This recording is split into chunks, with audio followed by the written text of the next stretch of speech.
माननीय अध्यक्ष जी, महामहिम श्री राज्यपाल के अभिभाषण पर आपने बोलने का अवसर दिया, इसके लिए कृतज्ञता ज्ञापित करता हूँ, आभार व्यक्त करता हूँ। आपकी नज़र में हम सभी बराबर हैं, इसमें भी कोई किसी को संदेह नहीं है। 10 मिनट 38 सेकंड, 12 मिनट 32 सेकंड और 8 मिनट, तो लेकिन हम फिर भी प्रयास करेंगे श्रीमान कि गागर में सागर भर दे, आपको टोकने की आवश्यकता न पड़े। श्रीमान सीधे कुछ सुझाव देना चाहते हैं उनको। गत वर्ष महामहिम श्री राज्यपाल के अभिभाषण पे जनता की जो समस्या थी, हर उपभोक्ता की समस्या थी कि बिजली के बिल बहुत बढ़ा चढ़ा करके उनको दिए जा रहे हैं और दलालों के माध्यम से पैसा लेकर के उस बिल को कम किया जाता है। माननीय ऊर्जा मंत्री जी उस समय थे, थोड़ी बहुत आपने सख्ती करी, लेकिन स्थितियां आज जस की तस हो रही हैं और हमको लगता है कि चाहे सत्ता पक्ष हो प्रतिपक्ष हो, सबके सामने ये समस्या आती है। तो इस पे श्रीमान कड़ाई से कोई निजी किसी एजेंसी को दिया गया है जो भी बिलिंग करते हैं, इस समस्या का स्थायी रूप से निदान हम सभी लोग चाहते हैं कि हो। दूसरा श्रीमान सुझाव है कि आयुष्मान कार्ड, इसमें प्रति परिवार 6 यूनिट होना आवश्यक है। बहुत से ऐसे परिवार हैं जो गरीब हैं, पात्रता है उनकी है, लेकिन घर में उनके 6 यूनिट सदस्य नहीं हैं, 6 सदस्य नहीं हैं। तो छोटे परिवारों को भी इसमें सम्मिलित किया जाए। तीसरा श्रीमान निवेदन है कि विधायक निधि से हम लोग जो असाध्य रोगों के उपचार के लिए उसमें धनराशि देते हैं, उसमें विलंब बहुत होता है।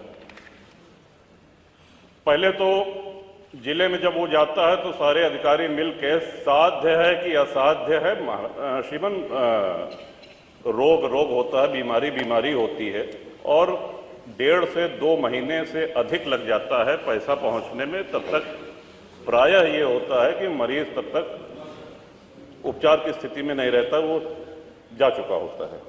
तो इसकी निवेदन है माननीय मुख्यमंत्री जी से भी कि समय सीमा निर्धारित की जाए। विधायक निधि से हम लोग जो उपचार के लिए करें उसमें 10 दिन, अधिकतम 10 दिन उसकी समय सीमा निर्धारित हो और उसमें साध्य और असाध्य का ये क्राइटेरिया हटा दिया जाए। पैसा सीधे अस्पताल जाता है, सरकारी अस्पताल जो जिनको आपने स्वीकृत कर रखा है वही जाता है। तो ये साध्य और असाध्य का श्रीमान ये हट जाए तो इससे बहुत ही सरलता होगी। कई माननीय सदस्यों ने छुट्टा पशुओं, आवारा पशुओं की चर्चा करी। एक ही सुझाव उसमें हम देना चाहते हैं, ये समस्या कोई नई नहीं है। हम सभी लोग गांव के रहने वाले हैं और बचपन से देखते आ रहे हैं कि खेतों में मचान पे किसान रात भर जानवरों को हकाया करते थे, रात भर आवाज होती थी। झाड़ियों से बेड़ लगा करके किसी तरह अपने खेतों की रक्षा होती थी। उससे भी और पहले चले जाएं तो मुंशी प्रेमचंद की एक कहानी है पूस की रात, हम सभी लोगों ने पढ़ी होगी। तो उस समय भी ब्रिटिश काल में भी यह समस्या थी खेतों में आवारा पशुओं के चरने की।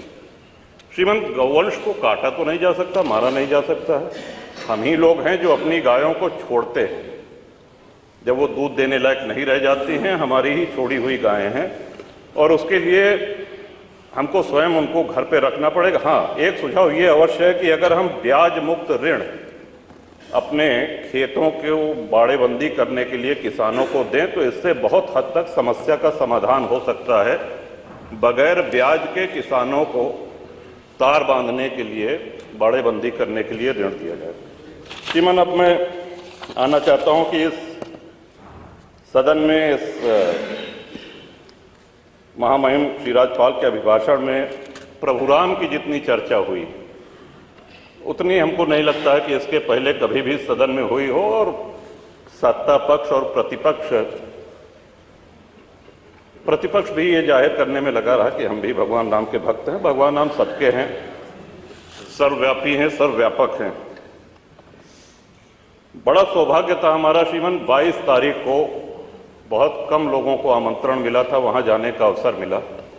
इतना सुव्यवस्थित कार्यक्रम, माननीय मुख्यमंत्री जी जब माननीय प्रधानमंत्री जी जा चुके थे और सब अतिथि जा चुके थे, तब घूमते रहे, एक एक व्यक्ति से मिलते रहे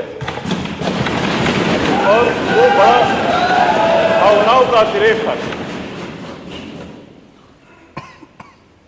भगवान श्री राम के हम सभी लोगों के जीवन में, हमारे यहाँ अवध में जब शिशु का जन्म होता है तो उसके कान में राम नाम, राम कहा जाता है। जब विद्या आरंभ होता है श्रीमन, तो राम लिखा जाता है तख्ती पर, उसका हाथ पकड़ करके। और अंतिम यात्रा के विषय में तो हम सभी को पता है, राम नाम सत्य है कहा जाता है। वो भगवान राम किन परिस्थितियों में तंबू में रहे, निर्वासित रहे, इस बात की प्रसन्नता इतनी गांव-गांव है। कोई ऐसा गांव नहीं होगा जहां भंडारा ना हुआ हो, कोई ऐसा गांव का पुराना मंदिर नहीं होगा जहां रंगाई पुताई न हुई हो, कोई ऐसा गांव, कोई कस्बा नहीं होगा जहां भंडारा न हुआ हो, जहां दिवाली न मनाई गई। और सभी प्रसन्न थे। और आपको भी श्रीमान, इस बात का हम सभी लोगों की ओर से आभार है, आपने तय किया है कि हम सभी लोगों को दर्शन कराने ले चलेंगे। कुछ विधायक अभी चर्चा कर रहे थे कि हम लोग जाएंगे कि नहीं जाएंगे, इस पे चर्चा मेरे विचार से आपके नेतृत्व में, और आप दल से बहुत ऊपर हैं, आपको हम सभी लोगों ने अपना विश्वास व्यक्त किया है, चाहे वो सत्ता पक्ष हो चाहे प्रतिपक्ष है। तो ये यात्रा आपके नेतृत्व में हो रही है, तो मेरा सुझाव है कि सभी साथियों को, सभी विधायकों को खुशी खुशी चलना चाहिए। ये कोई राजनीतिक यात्रा नहीं है और उसका अहोभाग्य है जो जाए। आपके माध्यम से श्रीमान एक और निवेदन करना चाहते हैं। श्री राम मंदिर निर्माण में कितनी भावनाएं जुड़ी हुई हैं, इसका अंदाजा इस बात से भी लगाया जा सकता है कि अयोध्या और उसके आसपास के सूर्यवंशी क्षत्रियों ने पिछले 500 वर्ष से साफा नहीं बांधा, पगड़ी नहीं बांधी, छाता नहीं लगाया। विवाह में दूल्हे को साफा बांधा जाता है, पगड़ी बांधी जाती। उनका वो प्रण प्रतिज्ञा आज पूरी हुई है। कितने लोगों की इच्छा, कितने लोगों, आप ही के माध्यम से श्रीमान ये भी अनुरोध करना चाहेंगे, माननीय मुख्यमंत्री जी का भाषण, माननीय प्रधानमंत्री जी का भाषण सुनने का अवसर मिला। वहां पे भगवान राम की इस जय यात्रा में जितने सहयोगी थे, जितने उनके भक्त थे, सभी को स्थान दिया गया है। जटायु जी की प्रतिमा है, निषाद राज जी की प्रतिमा है, वहां बनेगी निर्माणा की, माता शबरी की प्रतिमा है। लेकिन हमारे जैसे अज्ञानी लोग जो संस्कृत नहीं जानते हैं, अगर प्रभु राम की महिमा से परिचित हुए हैं तो पूरा श्रेय गोस्वामी तुलसीदास जी को जाता है। मैं आपके माध्यम से श्रीमान अनुरोध करूंगा कि गोस्वामी तुलसीदास जी की एक प्रतिमा, और उन्हीं कलाकार के द्वारा, श्री अरुण योगीराज जिन्होंने रामलला सरकार का विग्रह बनाया है, उन्हीं के द्वारा निर्माण करके माननीय मुख्यमंत्री जी अगर वो करें तो हम सब लोगों के लिए ये बहुत ही प्रसन्नता की बात होगी कि तुलसी बाबा की वहाँ पे मूर्ति लगे। कवि बेनी श्रीमन हुए, उन्होंने तुलसी बाबा के लिए कहा था कि वेद मत शोध शोध शोध के पुराण सब, संत और असंतन को भेद को बताओ तो, कपटी कुराही क्रूर कली के कुचाली जीव, कौन राम नाम हो की चर्चा चलाओ तो।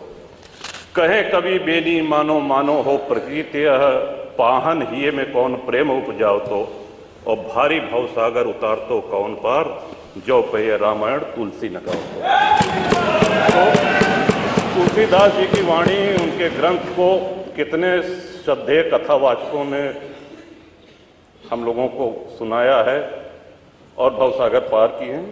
इन्हीं शब्दों के साथ श्रीमन जो हमको कहना था सारी बातें आ गई हैं। क्षेत्र के विषय में डिग्री कॉलेज हमारे हदगुआं क्षेत्र में और बिहार में चाहिए, ये आपके माध्यम से हम कह दे रहे हैं श्रीमन। बाकी शुभकामना और महामहिम श्री राज्यपाल के अभिभाषण का समर्थन करता हूं। बहुत बहुत धन्यवाद।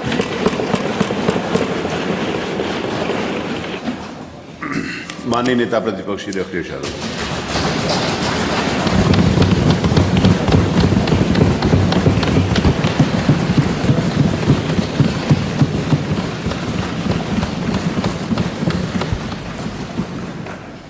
अध्यक्ष महोदय, मैं आपका बहुत धन्यवाद देता हूं कि इस चर्चा में मुझे भी बोलने का अवसर मिला।